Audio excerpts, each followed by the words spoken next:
Ever felt like no matter how polished your brand looks on the outside, there's a part of you scrambling behind the scenes, praying that the next customer interaction doesn't crumble your 5-star streak? This one's for every marketer who's held their breath reading a review and thought, oh my god, please, please be kind. I am Aparna, your host to the Loyalty Talks podcast. In nearly 2 decades of my journey in understanding customer marketing, I'm the strategist who saw advocacy not as a tactic but as a torch, loyalty as legacy, and customer voices as the loudest currency your brand will ever own. I've built programs that turn users into superfans, reviews into revenue, and just checking in emails into career-defining magic. I speak fluent G2, NPS whispers, referral triggers, and every version of can you share a customer for this slide. If you are in customer marketing or itching to break in, you've just found your people. So whether you're nurturing your first advocate or leading a global reference program, join me and my expert guests as we turn your marketing muscle into movement. No gatekeeping, no fancy jargon, just blueprints, battle scars, and breakthroughs. Let's build the kind of career they said was too niche until it wasn't. Pull up a seat. This is the Loyalty Talks podcast.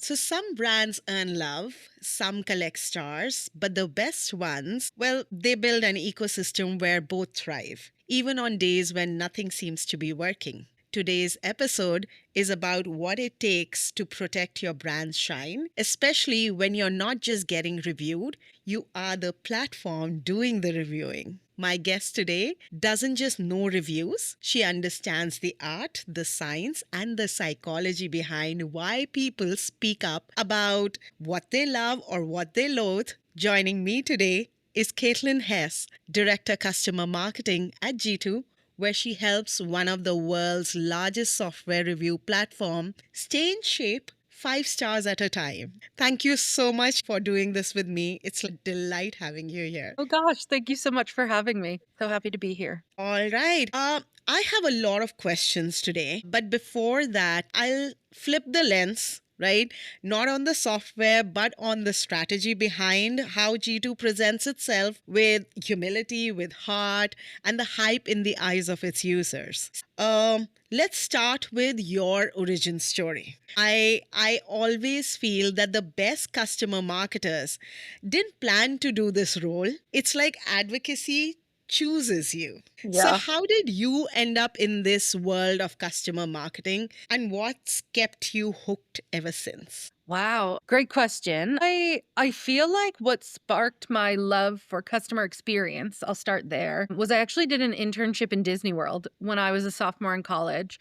And part of Disney training is so tied to creating really awesome experiences for their guests. Like they don't call them customers, they're guests. And you're not working on the floor, you're on stage, and you're not an employee, you're a cast member. And so like so much of what makes Disney World Disney is that experience focused. And so I've kind of taken that through every job I've had since. And my first SaaS job in marketing, I was employee 25 at a true startup, I would say, and got to be there from the beginning and watch that company scale. Ultimately, leaving, I was the head of marketing and had like everything in my remit. And so they got acquired. I was looking to leave, and I was having just kind of a networking call with the VP of marketing at another company that was based in Philadelphia. And he said to me, tell me what you like to do. And every single thing I listed was interactions with our customers. And he was like, it sounds like you really enjoy customer marketing. And at that point, I had never considered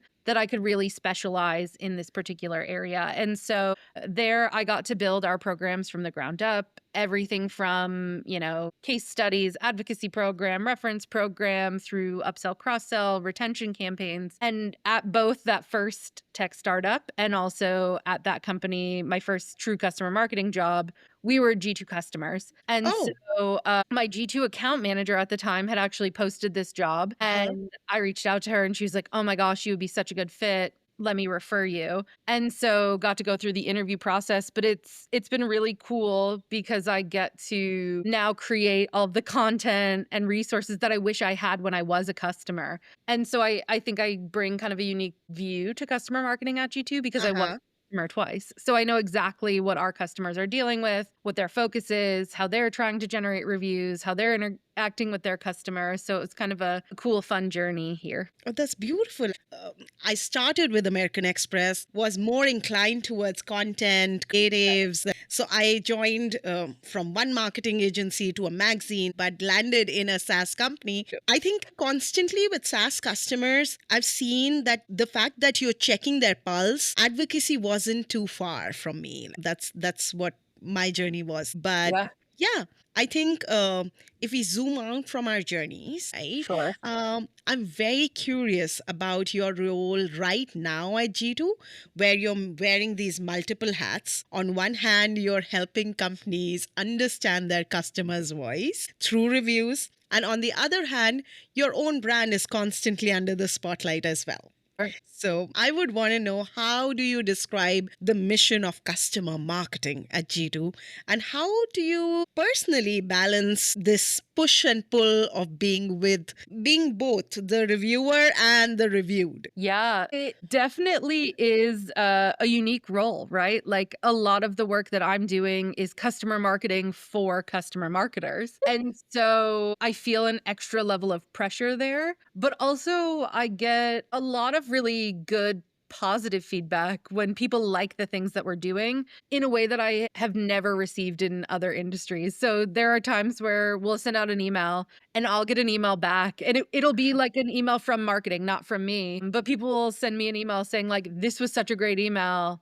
I'm going to Oh, forward it to my wow. team as an example. And so there's the added pressure, but also the added appreciation at customer marketing at G2. I always say falls into three main buckets. And so the first is around adoption and education. And so it's a lot of what you were describing, where we are helping our customers generate reviews from their customers. We're helping them show up in the best way possible. So we've got an online learning academy where you can go through, profile bootcamp. We also run a monthly webinar series where we talk about best practices. We just did one last week on how to optimize your profile so you surface better in LLMs. And so we try to hit on those like hot topics that we know marketers are struggling with today. So that's kind of education adoption. We also look at general customer engagement. So getting customers to our events. We run our executive advisory board through those programs. Basically, any time we're interacting with customers, I put in that engagement bucket. And then the last one is what I think people typically think of when they think customer marketing. It's advocacy, customer stories, testimonials, quotes, and review gen is in our remit as well. Oh, wonderful. It's really nice for the idea that where you're both the host and the guest at the party. Yeah. It's like a wild duality. And also, it keeps the advocacy team very grounded, I feel. It keeps you empathetic because you get to know so much that goes into showing up authentically in front of your customers. To add to that, I feel, especially when you and I both know that building review led programs is not for the faint hearted. Like, Yeah. it takes a lot. It takes a lot. I think one of my biggest myths that I've found is everyone thinks that, oh, reviews just happen. You build a product, you put out a couple of emails, and boom, the stars roll in. And what's one biggest thing that you feel that most marketers underestimate when it comes to building review led advocacy programs? Yeah, I think it's kind of like the need for that always on ask. And even myself, I'll say, like when I used to generate reviews, I thought of it a lot in terms of campaigns. And it was like, okay, there's a quarterly report and I need reviews to be featured in that report or to be on that grid or to earn that badge. But really, the way the G2 algorithm works, it values the things that buyers value. The way people are shopping on G2 is how we build our algorithm and ranking system. And so the algorithm values review recency and review volume. And so having that sort of steady trickle of reviews is actually much better long term, as opposed Yeah. to like, a blitz where you get 20 here the week before the report and then you see nothing for a whole quarter and then you get 20 more before the next report and 20. And I think if you're just starting out, and I think back to Uh-huh. that like 25-person startup where I was doing 8 million things, like that was the best I could do. And at the time, like that was good enough. We were showing up. But I think the people who really do this well, they embed it into their customer journey. And so they automate asks at the end of onboarding. And so the other part of this too is like reviews are not just about like, I need 5 stars and I need to show up on that grid. Like True. it's also such a great channel for customer feedback. And so when you build the asks into your journey, you're getting feedback from your customers as they're experiencing those parts of your customer journey. So if you ask, and we do this now, like 90 days after someone is onboarded, we ask them to leave us a review. And it's automated, goes out, and we get really good, solid feedback on like, what was our onboarding experience like? We also ask people we have it built into our QBR decks. And so the last slide is, we'd Yeah. love to hear Yeah. your feedback, share a review with us. We build it into our anniversary messaging when we're sort of celebrating, like, hey, you've been a customer for a year. We'd love to hear more from you. We have it in our customer newsletter. If we do events, we make asks there. And so really thinking about, instead of just like campaigns, where are all of the places that you're interacting with your customers, and does it make sense to ask them for feedback at that point? Yeah. Build in a review ask and like take that feedback and, build your brand on G2. I think you've said a very valid point that, we advocacy folks our advocates are also very low key superheroes. Yeah. We're asking for something so emotional, like a story. The reviews, sometimes I see such detailed reviews from a B2B user is definitely logical. But they're also very emotional about the feedback they're driving. And in a world that, is moving so ridiculously fast, I think it's no small task to ask for that review and derive, a story out of it.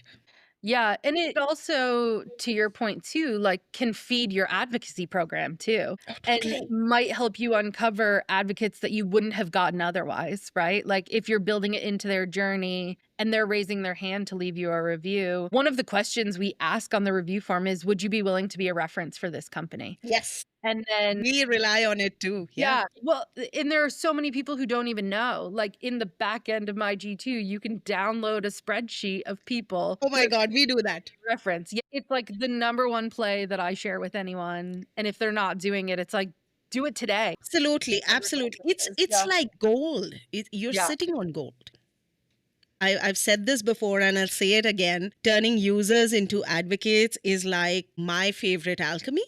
Yeah. And there's nothing quite like watching a customer go from being a customer to a satisfied super fan for you. Yeah. What's your take on spotting that spark, Caitlin? Like, how do you identify a future advocate? And once you see it, how do you go ahead and nurture it into something so sustainable and powerful? That's a great question. I feel like I am fortunate here where our CSMs, our customer success managers, they're talking about the value of customer voice every single day, right? And Uh-huh. that's what they're talking to our customers about. And so they are really good at helping spot potential advocates for me. And they're like, hey, this person mentioned this, or hey, I'd love to introduce you to this person for you to learn more. They have a really interesting use case. And so I feel very lucky here that I have a team of people who are having those conversations, who are spotting those opportunities for me. And then I see it as my job to sort of match that person with the right customer advocacy opportunity. And so when you talk about nurturing, I feel like number one is like, ask them to leave us a review. Let's see what they have to say. And then number 2 is like, do they have measurable outcomes and metrics that they've shared with us that Yeah. I can turn into a case study? Or is it something that they're just doing something unique or doing something really well? In that case, I might direct them towards what we call a customer guide, where we dig really deep into, this person has a super awesome automated review workflow set up, and I want to share Uh-huh. with other customers how they can do it too. Or maybe they're not seeing incredible like metric outcomes, or they can't share that with us. That happens a lot too. But Correct. we have such a good point of view on something. Let me direct them toward our webinar program or keep them in sort of like my back pocket as an event speaker, something like that. Um I think it- it's a yeah. lot like dating, I Yeah, would say. 100%. You're Yeah. not going to propose on the first day, Yeah. right? But you're going to build that relationship. Yeah. And I think the best advocates aren't like used. They're valued. They're Yeah. nurtured. And that's like a mindset shift that you spoke of. Like, if you are having a good relationship with your CSMs who are doing a steady flow of good advocates, like introducing, that's like bridging the gap. That's like the biggest issue a lot of people have, 100%. at least in our sector. Yeah. Yeah. Yeah, I feel very lucky here. I do not take that for granted for a second. Let's get into the messy middle. And I think we have spoken about it, what we mean by brand reputation, right? Yeah. You're not just facilitating other companies' reputations through reviews, but you're managing your own public view as well. And now, while I think it takes a lot of guts to do that, from your reputation lens, Mm, being G2 is like being the referee and the player at once. sure. Yeah. What's the hardest part of maintaining your own 5 stars credibility while being the go-to referee for others? Like, you know all the loopholes. So. Yeah. Yeah. I think when it comes to generating reviews, I actually have it pretty easy because the Uh-huh. people I am asking to leave us a review are generally the people who are responsible for generating reviews at their own company. So they already understand why reviews are important. They're generally marketers, and so they also are equipped to write and give really thoughtful feedback. And I think especially in customer marketing, the value of sharing feedback so other people who come after us Yeah. have that authentic feedback is really important. And I would say here too, like we have a great culture of feedback as well. And Mhm. so I am never worried about not getting a 5-star review. Like it's almost those 3-star reviews are where the value lives. And the other thing that I think is really cool is we have the Slack integration set up, which any customer can set up, where every review that comes in goes into a shared Slack channel. We monitor that channel, and in previous roles, it was always I felt my responsibility in customer marketing to make sure that I was responding to those reviews as they came in, that if there was any feedback in there that was valuable to our product team or our customer success team or support team, that I was channeling it to them. You connected. Yeah. Here, it goes into that shared channel. All of those stakeholders are also in the channel. And there have been so many times where I would go to take a review to route it to the person who I thought was best to respond to it, and it already had happened. Like they saw it come in, they took it Oh, upon wow. themselves, they went in and responded to the customer. And so that I think is the like ultimate opportunity for people to capitalize on is like when you think of reviews as a not just reputation management, but also as a feedback tool. And Mm-hmm. being able to respond to reviews publicly, like that gives you an opportunity to one, engage that customer. So maybe it's something that you didn't know was wrong or that you didn't True. know wasn't working True. for them. It's a chance for you to save that. Or maybe it's something really great, right? But when you go in and you take the time to respond to every single review, it shows your customers that you care about their feedback. Oh, definitely. You're much more Definitely. likely to leave a review next time or, respond to a CSAT survey or whatever the next step might be for them. But also it shows your prospects who are shopping on your profile like, wow, they take customer feedback really seriously. They're taking the time to respond to all of these reviews. And so that's something that I feel like I take very seriously here at G2 is like I'm telling other people to go in and respond to reviews Yeah.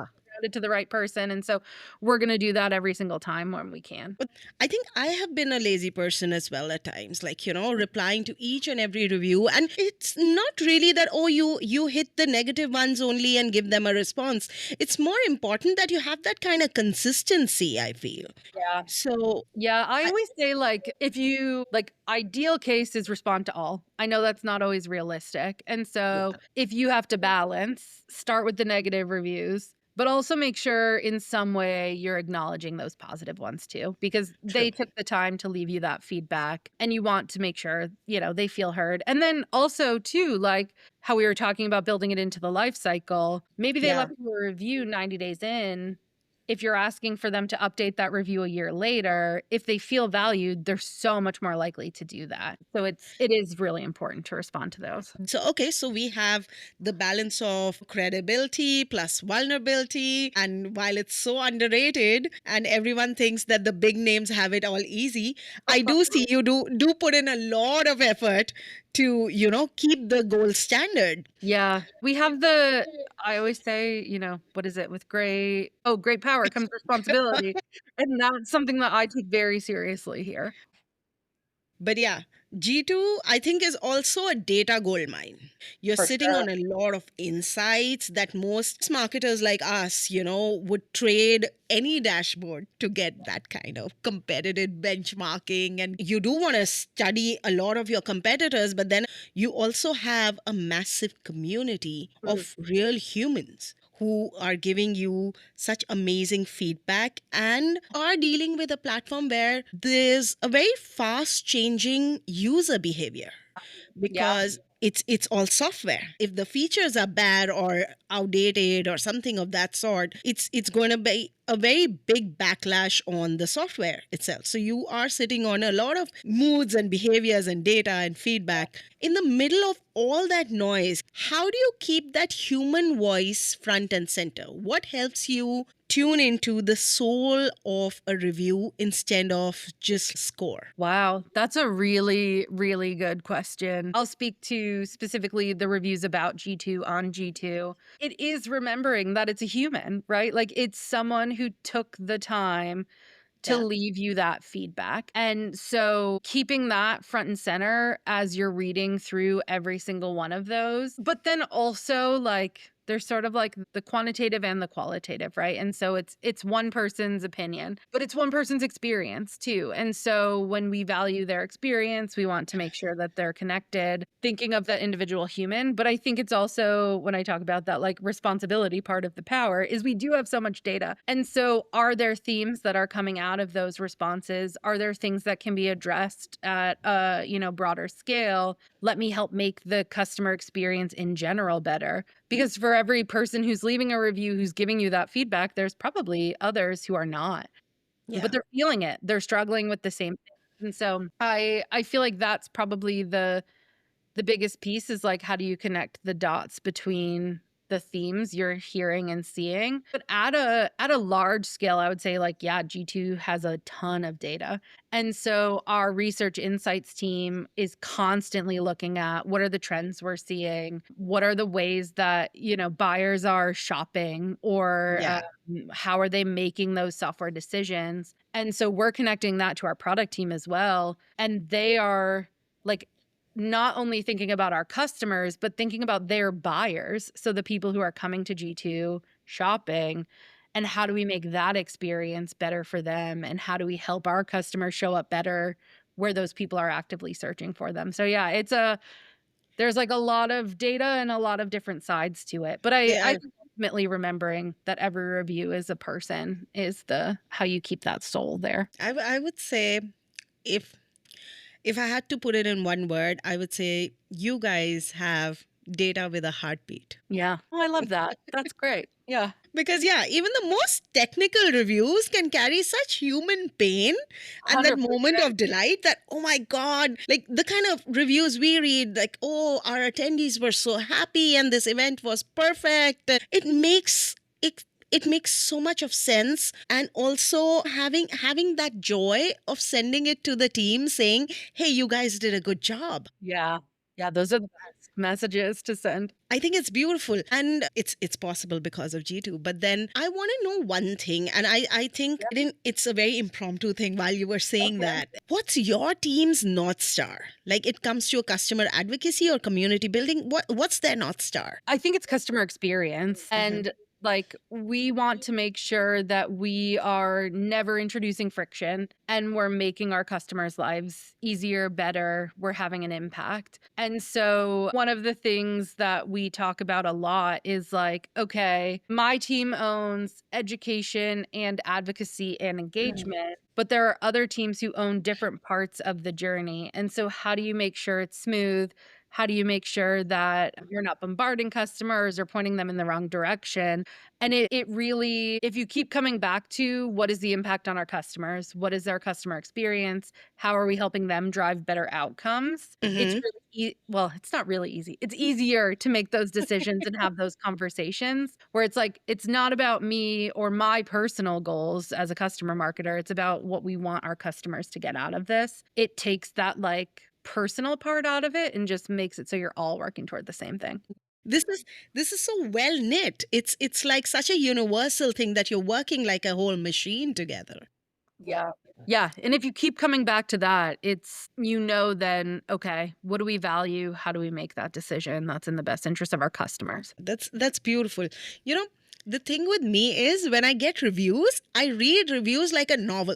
Yeah. Okay, I get into it, I start reading, and while you're reading, there are times that I would pause and I'm like, we didn't see that coming. Yeah. Where did that statement come from, right? Sure. It's like dipping your digital toes into the story and getting like an idea. So and I'll give you an example so that I base my question then. We saw a review on how they spoke about one of our annual events, and they said, oh, I so wish that it had a pre-party and a post-party or something on those lines, because it's such fun that each year you have these events. And we were like, oh, pre-party. So rather than taking a lot of time and doing a lot of activities on site, let's do a pre-party. So now I'll give you my question. I want to know the juice behind G2 getting their insights and, a spark that ran a campaign for you. Yeah. I not so much from a review, but I would say from our customer advisory board. One of the things that came out of one of our marketers' mouths was like, how do you tie voice to value? And so when we talk about customer voice and connecting it to value, and it was in the context of, especially, and we could do a whole podcast on this, but in the age of AI, how important the voice of your customer is in breaking through sort of all of the AI generated content. And so he kept saying voice to value, voice to value. And our CMO was like, it's tying reviews to revenue. And so now our whole Keystone campaign for the year has been driving reviews to revenue and sort of connecting the dots between customer voice and your pipeline or go-to-market strategy. And so I think it's really cool when you, again, marketing to marketers, like they get what we're trying to do. They're really excited about it. And so leaning into that, and yeah, that's probably the most direct one that I can think of that happened fairly recently. That's like fuel to a marketer's journey. Yeah. When used, I think these ideas give birth to your next big move, definitely. Yeah. But okay. So let's talk about the hardest values to operationalize: transparency and authenticity. Now, I know I deal a lot with that factor. And they sound good on slides. They sound amazing on slides. But in reality, I think the daily decisions often under pressure. How does your marketing team keep it real? And what's the secret sauce to staying honest and effective while ticking these boxes of advocacy and stuff? Yeah, again, like I feel so lucky that I work at a place that like really values customer voice. And so we try to infuse customer voice into everything everything that we're doing, every project that we're doing, any landing page that gets built, any outreach sequence, any adoption sequence, like it all has customer voice built in throughout it. But I think going back to that piece about like AI, and so much content today is AI generated. And I think we're starting to see people distrust certain marketing content or even web copy or, marketing campaigns. But when you have the voice of your customer built in, it sort of cuts through that, right? Like, it's not what our marketing team has to say about our product. It's what our actual customer, here's their face, here's their voice. This is what they're saying about it. And I do think reviews play a big part in that too, right? Like, people know if it's a review that came through G2, it's been validated, it's been verified. We have, a lot of people don't know this, but it's a team of people who review every review before it Oh, gets picked. I do know. I'm sure Yes. you do. Yeah. Yes. A lot of our customers do, but not everyone knows. Like, it's an actual human who looks at those reviews and makes sure, like, yes, they are a customer. Yes, this is a Correct. valid review. Correct. And yes, it's tagged properly. And so you get sort of that check mark of authenticity. But I really think right now customer marketing is going to be the big thing next, because how else do you break through that like distrust? Absolutely. Like, I think the consistency over perfection is Mm. more important in customer marketing. Like, For you know, sure. It's almost better, honestly, if it's not perfect, right? Like, that's what makes it feel real. And it's why, like, we like to do live events instead of pre-recorded, or sure. Yeah. why I love anytime we can do a video or a recording and it's an actual customer's voice as opposed to a polished quote that I've asked them to we do that too. But, like, or even reviews, like, sometimes they have typos Uh-huh. in them or the sentence is incomplete, and, that can be frustrating, but I also think it leans into, like, yeah, this was a real person, and that was their real voice, and this is Sure. their thoughts.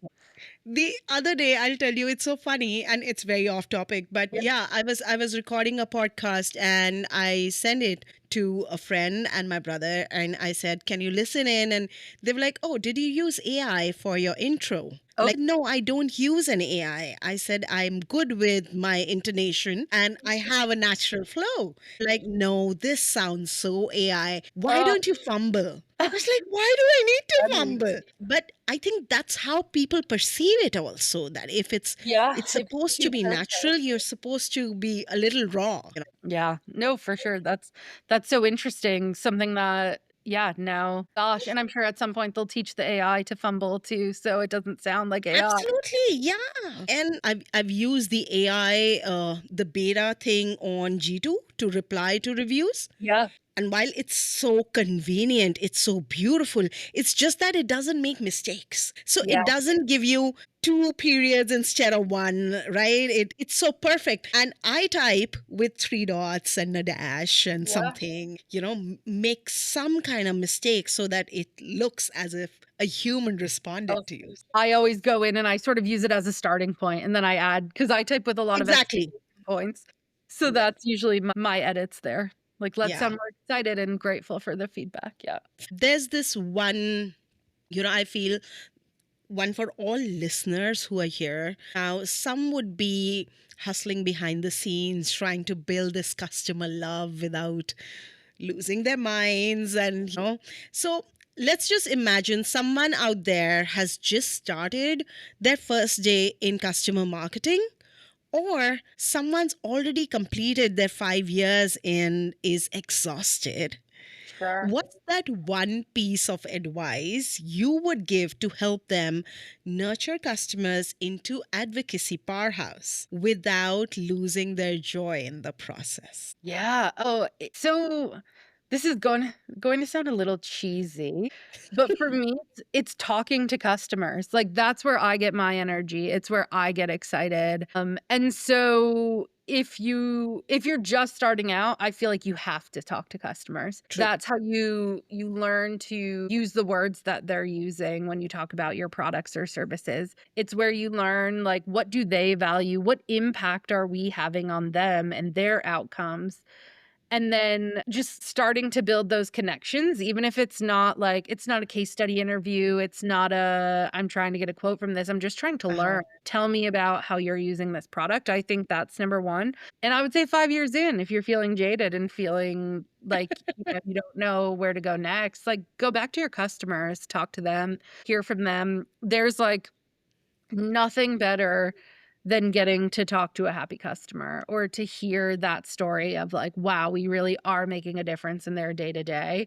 So yeah, maybe cheesy, but like if you're feeling bad, talk to a good customer, and that always seems to help. I think it's actually it's good advice because it's always going to be different. It's not Yeah. going to be the same, and everyone would have a different story. So whether you're running a Fortune 500 advocacy program or just keeping or trying to get your first 10 reviews, it's important. And today's episode's message is to keep going and keep listening, right? Yeah. Yeah, because I think advocacy isn't about the size of the customer base. Correct me if I'm wrong. It's about the depth of the customer's belief in you.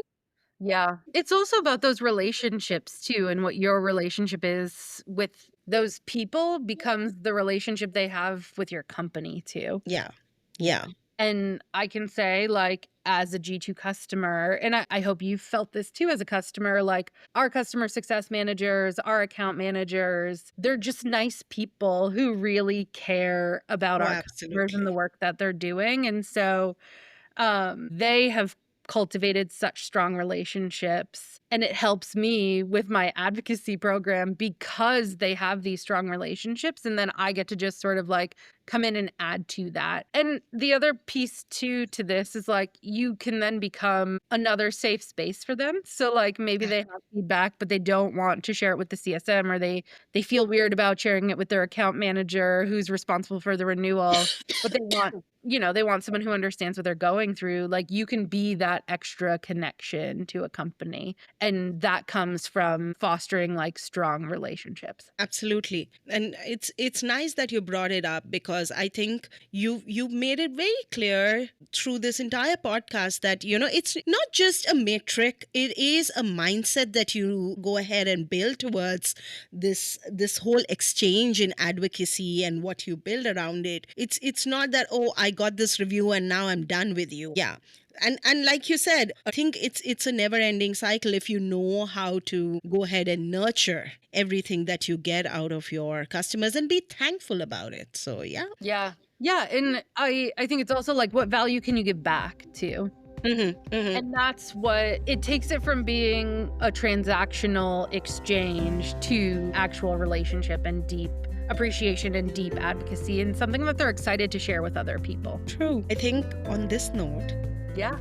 the next time someone tells any one of our listeners that reviews aren't important enough, just smile and remind them it's the foundation that will take you places. So, thank you so much for sharing such valuable insights with us. Thank you so much. It's been so fun to chat with you. And I didn't realize how quickly our time passed. And yeah, this has been fun. Awesome. Yeah. Thank you so much for having me. It's been great. If you found today's tea piping hot, don't forget to stir the pot. Share it, rate it, and bring a friend to the table.